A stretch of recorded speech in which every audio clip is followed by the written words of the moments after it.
These are 10 extremely rare and valuable coins that you should be looking for in your pocket change.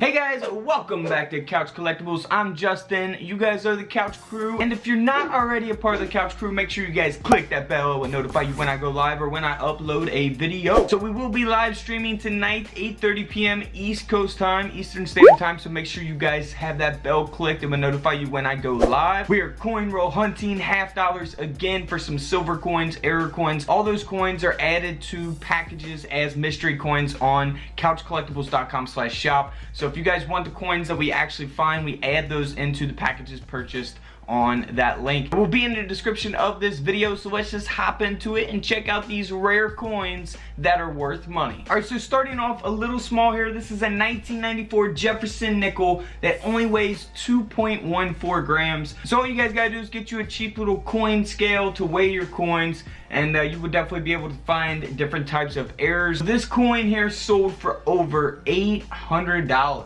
Next up is an interesting type of error coin. This is a 1978 Roosevelt dime that was actually struck on a 1978 Dominican Republic 10-cent coin. And I'm going to show you what that coin looks like here in just 1 second. Alright, so we could see there on the front, if you actually look in Roosevelt's head there and the hair of the Roosevelt, you can see like a design of leaves, and this is where that design comes from.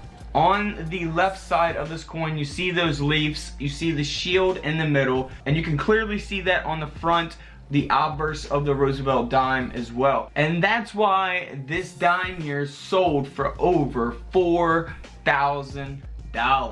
Just a very simple error coin to always remember to look for when you're searching through half dollars from the bank. This is a 1972 Denver minted Kennedy half dollar that has the no FG initials on the reverse of the coin. So if we look there under the right leg of the eagle, you can clearly see that those initials are not there. Now be careful, get you guys a cheap little coin USB microscope, that way you guys can find this, because some of the FGs actually are still there. They're just very worn and you can't really see them maybe from a far distance, but with the microscope you may be able to see them. This one here does not have the FG initials, and that's why it sold for over $2,400. Next up is a very, very well-known coin. This is the 1969 San Francisco minted Lincoln cent that has a double die obverse, so doubling taking place on the front of the coin.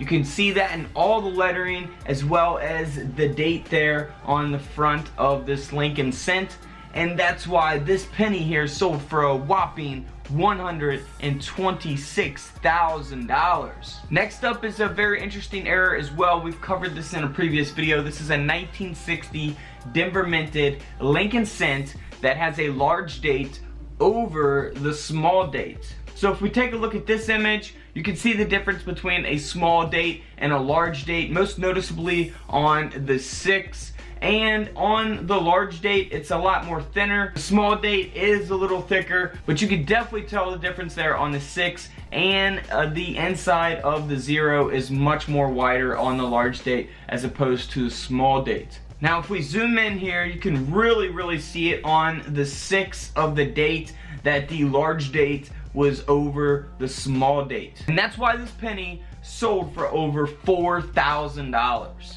Next up is a 1952 Washington quarter. Now these could be on different dates as well, which I've covered in some of my quarter videos. If you haven't seen those yet, they are on my channel. So this is a San Francisco minted quarter, and it's a repunched mint mark. So here are a couple examples of what you want to be looking for. These are examples of 1952 San Francisco minted repunched mint marks. Those are two different types there, and that's why this quarter sold for over $2,500. Next up is a very cool coin, because I know what you're thinking. You're thinking that this is a penny, but it is actually a dime. This is a no date 10-cent coin that is missing the reverse clad layer. So it's 90% off center. Obviously you can see that in the picture, and it weighs 1.9 grams. But if we look here on the back, you can actually see the Roosevelt dime design on there. And then if we go back to the other image, That copper layer is actually just the inner copper core of the coin. It's missing the clay layer on that side. And this coin here sold for over $370. Moving on to a 1943 San Francisco minted Washington quarter. Now this is a double die obverse. It is very noticeable. If we take a look here, you can see doubling taking place on the word liberty, on the phrase "In God We Trust," as well as on the date 1943. Very noticeable on this coin, and that's why this quarter sold for over $5,000.